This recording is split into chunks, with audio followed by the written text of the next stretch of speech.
You know, when we think about World War I, our minds usually go to dates, big battles, and grand strategies. But what was it really like for the millions of men who had to live and die in those trenches? In this explainer, we're going to push past the history books to get at the real human cost of the Great War, seeing it all through the eyes of the soldiers themselves. And we're going to start with some of the most powerful, most haunting words to come out of that entire conflict. They're from the soldier poet Wilfred Owen. This is how he ends his poem about a horrific gas attack. He takes a phrase that used to mean honor and twists it into what he calls the old lie.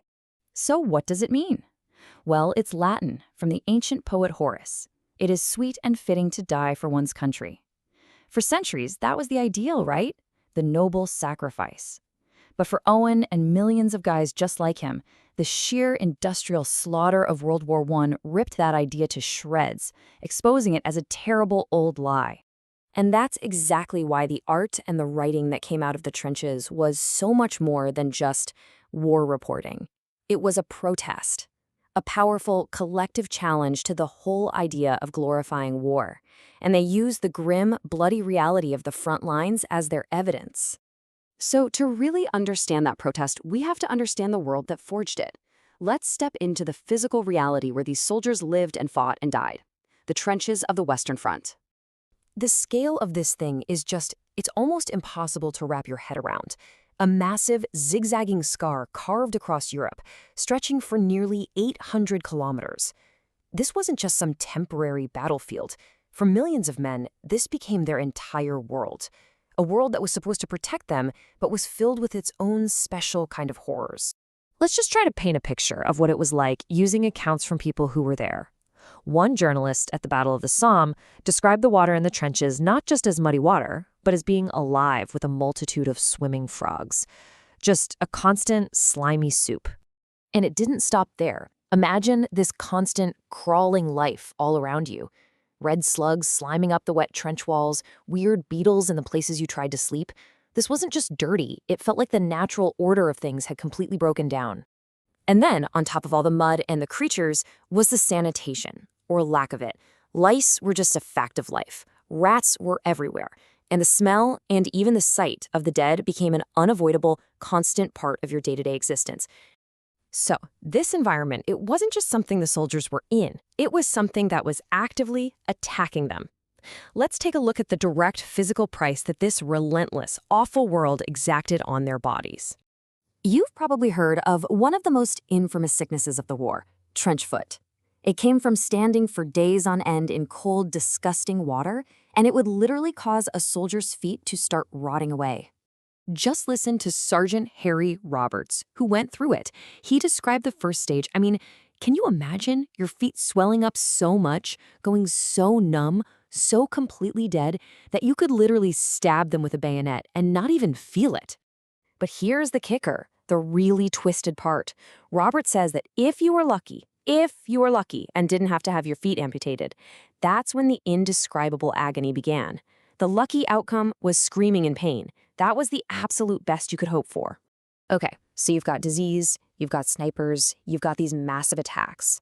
But when you picture the fighting, you probably picture one weapon above all others. So let me ask you, what do you think was the biggest killer out there? Now, the machine gun was, without a doubt, a terrifying weapon. But the single biggest cause of casualties, by far, was something else entirely. Artillery.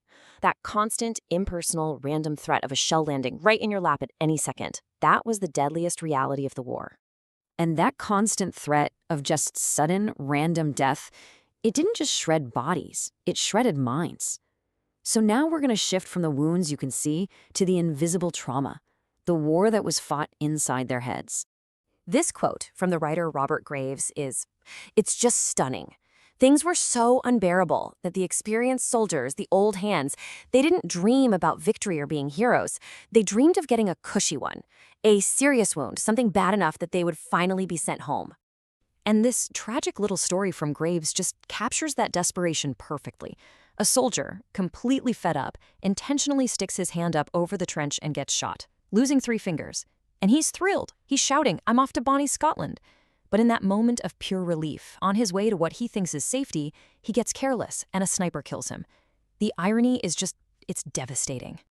All of this immense psychological pressure, well, it had a name back then: shell shock. That was the term they came up with for what we now recognize as post-traumatic stress disorder, or PTSD. It was the mind's natural reaction to the sheer madness of constant bombardment and industrial-scale killing. Private Peter McGregor really summed up the brutal, cold math of the front line in a letter he wrote to his wife. After watching a friend get killed, he wrote, "A dead man is no use to the army. Get him out of the way." It's just a shocking look at how war dehumanizes everyone. And the most tragic part, he was killed by a shell himself not long after writing that. And yet, here's what's so incredible. You see, this stark contrast between that inner horror and the face the soldiers showed to the world and to each other. A photographer on the night before the Battle of the Somme saw men laughing, talking, and singing, knowing full well that for many of them it was their last night on Earth. The courage, that bond, it was real, even in the face of pure terror. So what was the final cost? Well, the war did end. But for the survivors and for their countries, the experience left this lasting echo, a trauma that would completely reshape how we think about conflict forever. Just look at the numbers for the United Kingdom alone. They are staggering. Almost 750,000 men never, ever came home. And that's not even counting the hundreds of thousands more lost from across the Commonwealth. An entire generation was just decimated. And what about the ones who did survive? We're talking about 2 million men who carried the physical scars of that war for the rest of their lives. Lost limbs, terrible disfigurements, and of course, those invisible wounds of shell shock that would haunt families for decades. Which brings us right back to where we started, with the old lie. The poets and the writers in the trenches, they used their own horrific experiences to protest that lie. They forced the world to look at the ugly, brutal truth of war. And so, the real question for us is, more than a century later, in a world that's still full of conflict, have we really listened to them?